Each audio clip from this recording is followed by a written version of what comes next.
Cordial saludo. Mi nombre es Caterine Clavijo Jiménez, estudiante de sexto semestre del programa de psicología.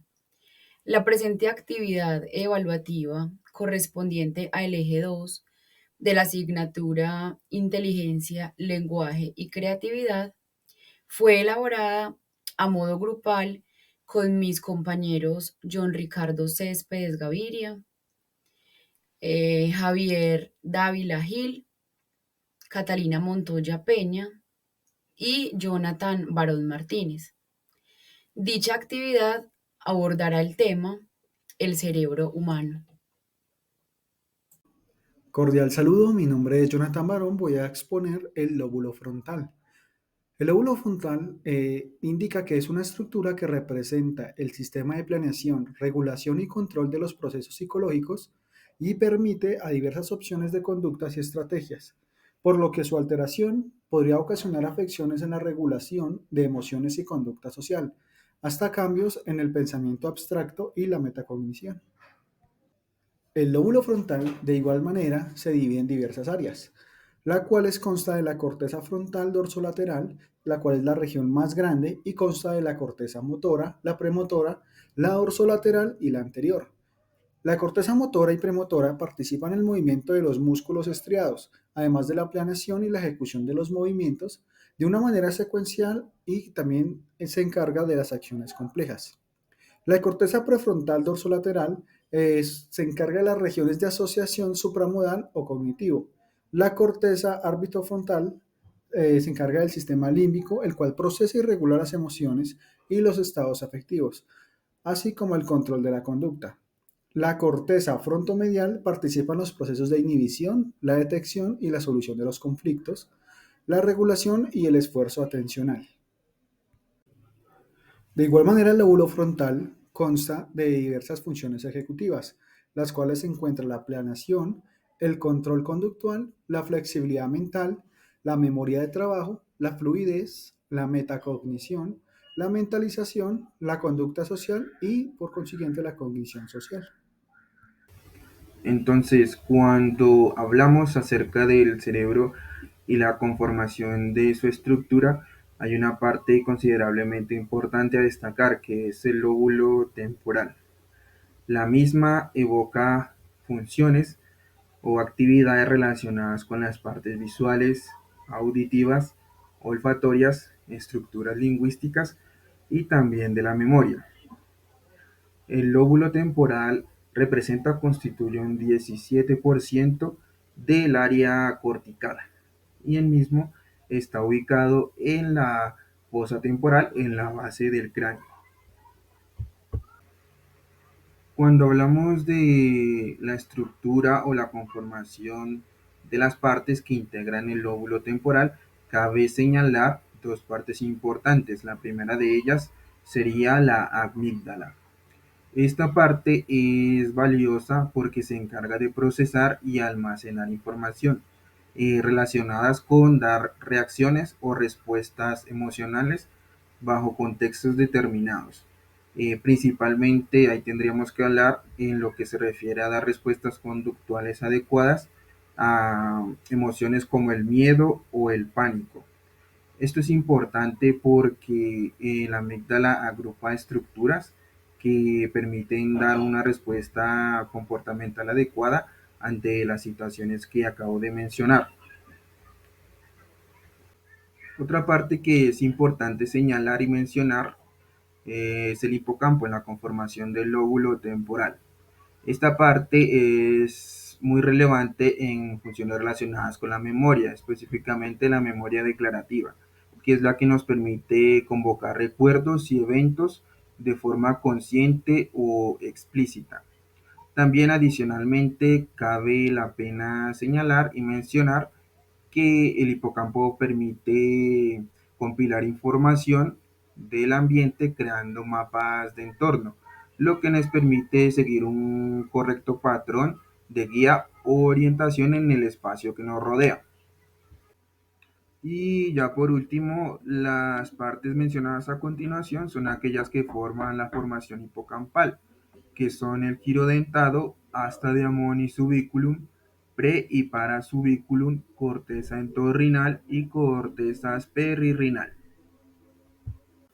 Hola, mi nombre es Catalina Montoya, estudiante de Psicología de sexto semestre. A continuación te voy a hablar un poco acerca del lóbulo parietal. El lóbulo parietal se encuentra involucrado en cuanto a la percepción de la sensibilidad, incluyendo el tema del tacto, la temperatura, el dolor, y también participa en cuanto a la percepción visual y auditiva. También participa en el tema del lenguaje y en el procesamiento sensitivo. En general, el lóbulo está implicado en las siguientes funciones: habla, lectura, escritura, coordinación de movimientos, orientación espacial, cognición. Partiendo de lo anteriormente expuesto, es importante recordar que el cerebro tiene ciertas zonas, pero eso no significa que trabajen de manera individual, sino que entre todas se conectan y tienen sus funciones. Todas trabajan, pero de cierta manera se complementan. De acuerdo al anterior, es importante recordar que el área de Wernicke se localiza en el lóbulo temporal izquierdo, en la primera circunvolución temporal posterior, y se ha planteado que también formaría parte de esta área, la circunvolución supramarginal y angular. Las funciones de estas áreas son la comprensión auditiva y el procesamiento de selección del léxico. Bueno, partiendo de lo anterior, es importante recordar que la circunvolución supramarginal se localiza en el lóbulo parietal inferior. Las funciones de esta región son principalmente el procesamiento fonológico y la escritura. El modelo del circuito fonológico propuesto por Baddeley y está relacionado con esta región.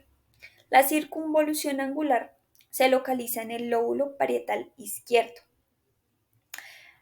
Área terciaria que juega un importante papel en cuanto a la integración multimodal, es decir, la parte visual, la parte auditiva y la parte táctil. En el procesamiento semántico, lectura, cálculo y escritura. Uno de los problemas relevantes en el lóbulo parietal puede ser una afasia de conducción, ya que este es un trastorno que se destaca por la dificultad en la repetición.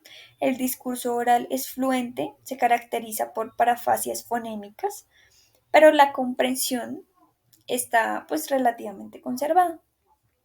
Otro problema que se puede dar debido a una afectación en el lóbulo parietal es la afasia de Wernicke, ya que esta es una alteración del lenguaje en que el síntoma preponderante es la dificultad en la comprensión auditiva. El discurso es fluente y no informativo, acompañado de parafasias de todo tipo, llegando en algunas ocasiones a una agerfasia, y pues allí también se ve la repetición alterada. Efectos de la música sobre las funciones cognitivas. Es importante destacar el proceso emocional de la música, ya que existen varias áreas auditivas dentro del córtex cerebral, es decir, la música entra al oído interno, la cóclea, viaja por el nervio auditivo del mesencéfalo para realizar la sinapsis en el núcleo coclear y se orienta hacia el cuerpo geniculado medial o tálamo auditivo. En otras palabras, la corteza auditiva en su totalidad lleva a cabo el análisis de la captación de la música, separando la información acústica como el timbre, el tono, la textura e intensidad.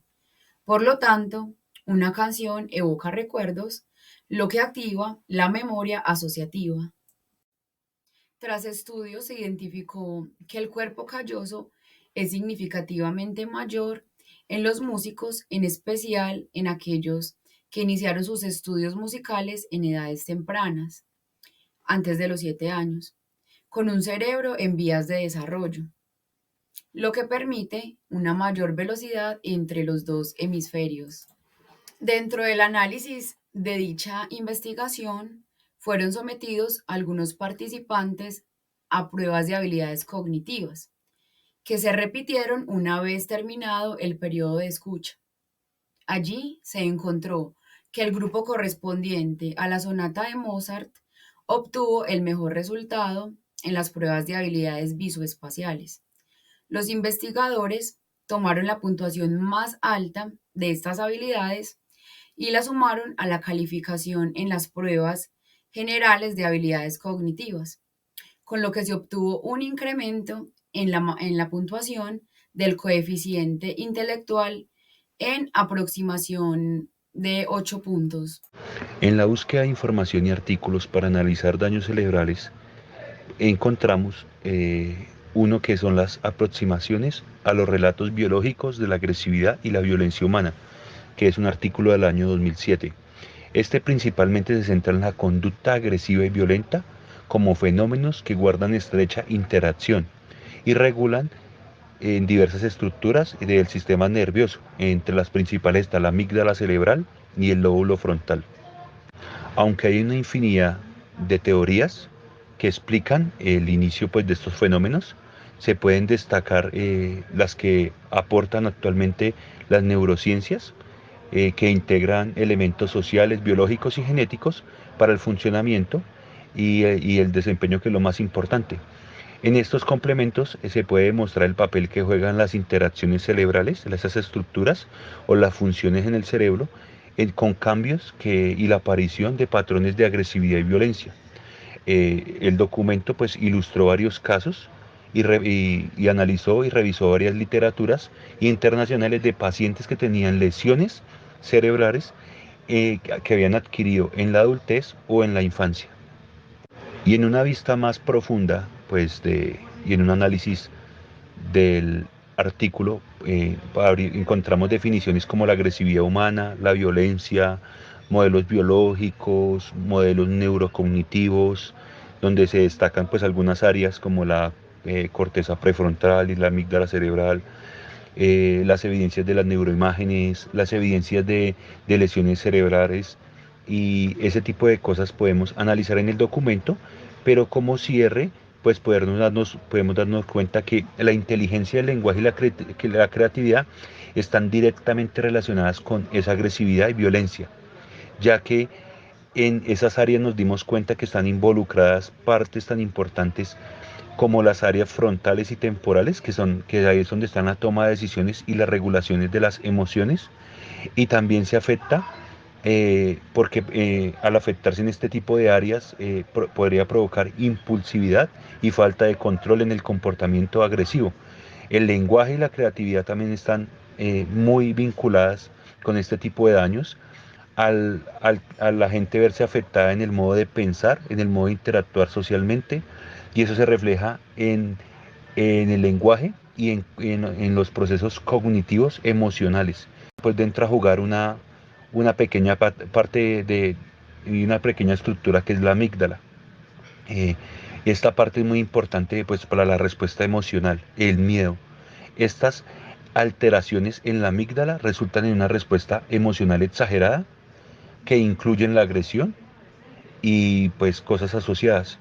Y en la creatividad, pues ya sabemos que la creatividad tiene procesos cognitivos muy complejos y pueden verse también afectados de forma positiva o negativa según el daño que reciba la persona.